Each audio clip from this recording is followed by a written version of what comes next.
Tom Swift in the Caves of Ice by Victor Appleton. Chapter 17. Hitting the Ice Mountain. Onward spread the Red Cloud. For a moment after the accident to Andy's ship, Tom had slowed up his craft, but he soon went on again after he had satisfied himself that his enemies were in no danger. "Don't you think, that is to say, I know they can't expect anything from us," spoke Mr. Damon, "but for humanity's sake, haven't we better stop and help them, Tom?" "I hardly think so," replied the young inventor. "In the first place, they would hardly thank us for doing so, and in the second, I don't believe they need help. They are almost safely down now." "I don't just mean that," went on the odd man, "but they may starve to death. This is a very desolate country over which we are sailing." "They must have a supply of food in their ship," declared Tom, "and they have brought their plight upon themselves." "They're in no great danger," put in Abe. "There are plenty of natives around here, and if the Foggers need food or aid, they can get it by paying for it. Why, for the sake of the parts on their damaged airship, the Eskimos would take the whole party back to Sitka and feed 'em well on the trip. They're all right." "Very well, if you say so," assented Mr. Damon. He looked back to watch the Anthony slowly settling to earth.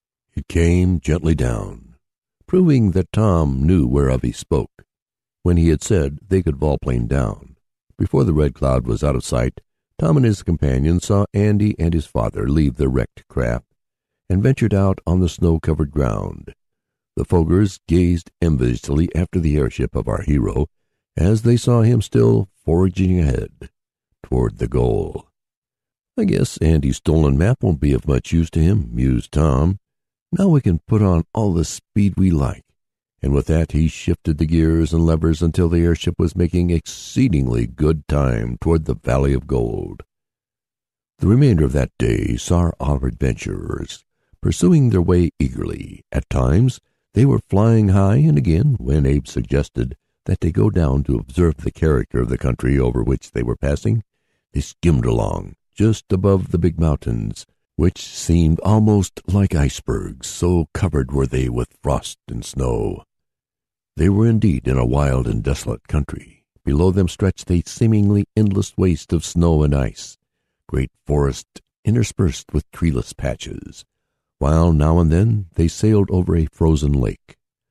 Once in a while they had glimpses of bands of Indians dressed in furs, hunting. At such times the natives would look up on hearing the noise made by the motor of the airship, and catching a glimpse of what must have seemed to them like some supernatural object, they would fall down prostrate in amazement and fear. "Airships are pretty much a novelty up here," remarked Abe with a grim smile.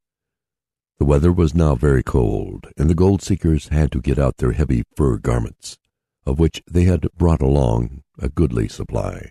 True, it was warm in the cabin of the airship, but at times they wanted to venture out on the deck to get fresh air or to make some adjustments to the wing planes, and on such occasions the keen, frosty air, as it was driven past them by the motion of the craft, made even the thickest garments seem none too warm.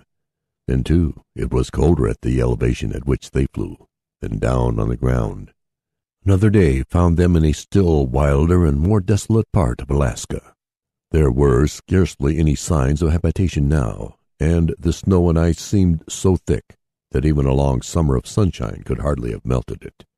The hours of daylight, too, were growing less and less the further north they went. "Do you think you can pilot us right to the Snow Mountains, Abe?" asked Tom on the third day after the accident to Andy's airship. "Let's get out the map and have another look at it. We must be getting near the place now. We'll look at the map." The young inventor went to his stateroom, where he kept the important document in a small desk, and the others heard him rummaging around. He muttered impatiently, and Ned heard his chum say, "I thought sure I put it in here." Then ensued a further search, and presently Tom came out, his face wearing rather a puzzled and worried look, and he asked, "Say, Abe, I didn't give that map back to you, did I?" "Nope," answered the miner. "I had seen it since just before the hailstorm. We was looking at it then." "That's when I remember it," went on Tom. "I thought I put it in my desk. I didn't by any possible chance give it to you, did I, Ned?" "Me? No, I haven't seen it." "That's funny," went on Tom. "I'll look once more. Maybe it got under some papers." They heard him rummaging again in his desk. "Bless my bank book!" cried Mr. Damon. "I hope nothing has happened to that map. We can't find the Valley of Gold without it." Tom came back again. "I can't find it," he said hopelessly. Then ensued a frantic search. Every possible place in the airship was looked into, but the precious map did not turn up. "Perhaps the Fogers took it," suggested Mr. Parker, who had helped in the hunt in a dreamy sort of fashion. "That's not possible," said Tom. "They haven't been near enough to us since I saw the map last. No, the last time I had it was just before the hailstorm, and in the excitement of repairing the ship, I've mislaid it." "Maybe it's back there in the big cave," suggested Ned. "It's possible," admitted the young inventor.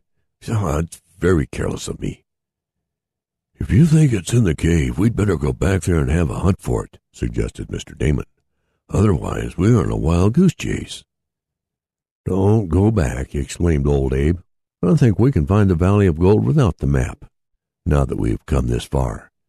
I sort of remember the marks on that parchment, and we are in the right neighborhood now, for I can see some of the landmarks my partner and I saw. I say, let's keep on. We can cruise around a bit until we strike the right place.